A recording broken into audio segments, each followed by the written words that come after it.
ফজিলত সম্পর্কে আল্লাহর কি কুদরত। এই মসজিদের মধ্যে একদিন এক সুরগিয়া আছে কুরবানির ফজিলত সম্পর্কে বয়ান শোনার পর তার ভিতরে যাচ্ছে যে আমিও কুরবানি করব। এখন কুরবানি করতো, তার তো কোনো পয়সা নাই, টাকা পয়সা কিছুই নাই, সম্পদ। মনে মনে চিন্তা করলো, নাই তো কি হয়েছে, মামুর বাড়ির তো আছে, মামুর বাড়ির তো আছে। রাতের বেলা আল্লাহর কি কুদরত, রাতের বেলা এই চোর মামুর বাড়ি থেকে গরুটা নিয়ে যখন আসতেছে মসজিদের পাশ দিয়া, মসজিদের ইমাম সাহেব তাহাজ্জুদের নামাজ পড়ার জন্য উঠছে, ওযু করে যখন আসতেছেন দেখলেন এই তুই গরু নিয়ে কই থেকে যাস, হুজুর আর কথা কইেন না, গতকাল যে ফজিলত সম্পর্কে আপনি বলছেন, এখন যদি কুরবানি যদি না দেই তাহলে তো সব ফজিলত থেকে বঞ্চিত, সব ফজিলত থেকে আমরা বঞ্চিত।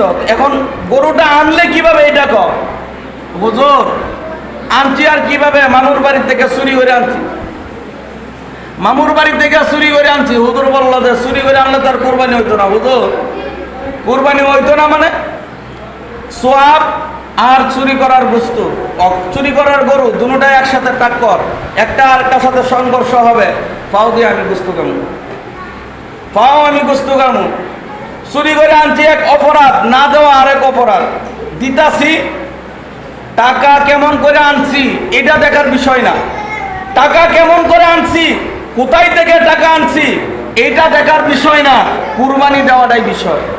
তা আমাদেরও অবস্থা হয়েছে এমন, টাকা কোথায় থেকে অর্জিত হয়েছে, টাকা কোথায় থেকে আনছি, টাকা কি হালাল না হারাম এটা দেখার বিষয় না, কুরবানি দেওয়াটা হলো আমাদের বিষয়।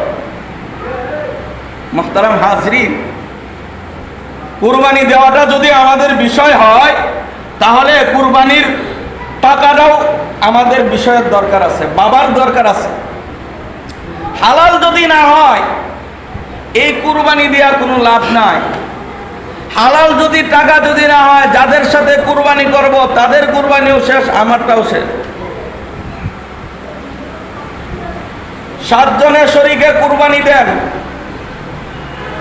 তবে সাবধান 7 জনের টাকা যেন হালাল হয়। যদি একটা পয়সা যদি হারাম হয় তাহলে 7 জনের কুরবানি শেষ।